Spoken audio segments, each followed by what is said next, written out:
Actes des Apôtres, chapitre 4.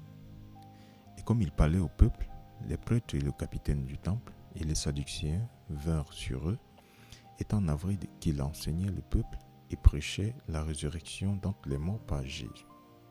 Et ils mirent les mains sur eux et les retinrent jusqu'au jour suivant, car c'était déjà le soir. Quoi qu'il en soit, beaucoup de ceux qui avaient entendu la parole crurent, et le nombre des hommes était d'environ 5000. Et il arriva le lendemain que leurs dirigeants et anciens et scribes, et Anne, le grand prêtre, et Caïphe, et Jean, et Alexandre, et tous ceux qui étaient de la parenté du grand prêtre, s'assemblèrent à Jérusalem. Et lorsqu'ils les firent mettre au milieu d'eux, ils demandèrent par quel pouvoir et par quel nom avez-vous fait ceci?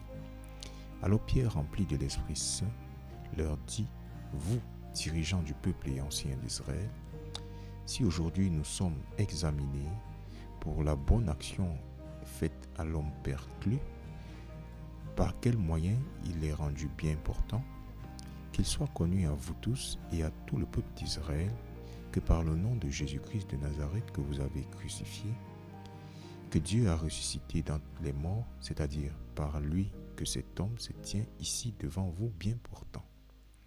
C'est la pierre que vous, les bâtisseurs, avez traitée comme moins que rien, laquelle est devenue la principale du coin.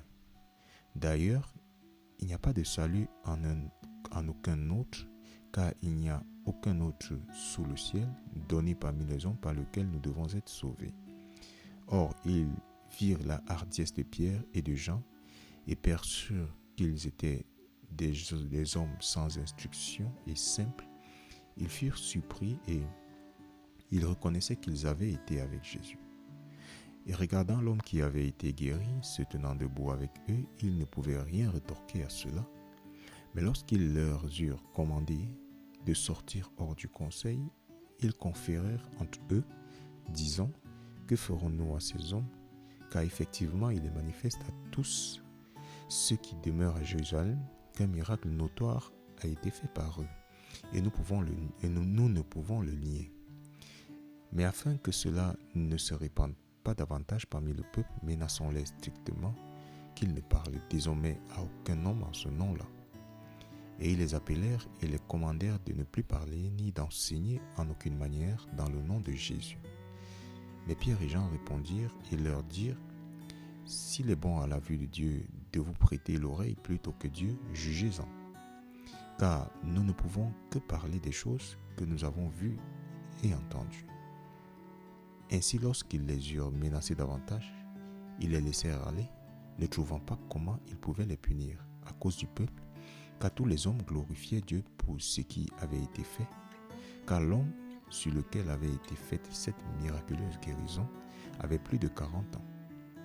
Et ayant été relâchés, ils allèrent vers les leurs et rapportèrent tout ce que les principaux sacrificateurs et les anciens leur avaient dit. Et lorsqu'ils entendirent cela, ils élevèrent leur voix à Dieu d'un commun accord et dirent, Seigneur, tu es Dieu, lequel a fait le ciel et la terre et la mer et tout ce qu'il y a en eux, qui par la bouche de ton serviteur David a dit, pourquoi les païens s'engagent-ils et le peuple imagine-t-il des vaines choses? Les rois de la terre se sont levés et les dirigeants se sont assemblés contre le Seigneur et contre son Christ.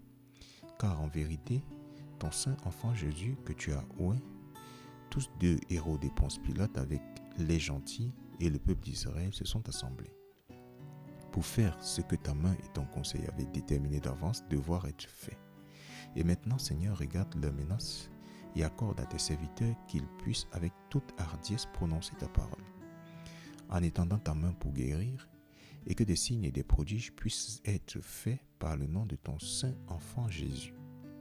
Et lorsqu'ils eurent prié, le lieu où ils étaient assemblés trembla, et ils furent tous remplis de l'Esprit Saint, et ils prononçaient la parole de Dieu avec hardiesse. Et la multitude de ceux qui croyaient n'était qu'un cœur et qu'une âme. Aucun d'eux ne disait que les choses qu'ils possédaient étaient les siennes, mais ils avaient toutes choses en commun. Et avec grand pouvoir, les apôtres rendaient témoignage de la résurrection du Seigneur Jésus, et une grande grâce était sur eux tous. Et il n'y avait non plus personne parmi eux dans le besoin, car tous ceux qui possédaient des terres ou des maisons les vendaient et apportaient le prix des choses qu'ils avaient vendues et les déposaient aux pieds des apôtres, et la distribution était faite à chaque homme selon qu'il en avait besoin. Et Jos, qui par les apôtres fut surnommé Barnabas, ce qui est interprété le fils de consolation, un lévite et originaire du pays de Chypre, ayant une terre la vendit et en apporta l'argent et le déposa aux pieds des apôtres.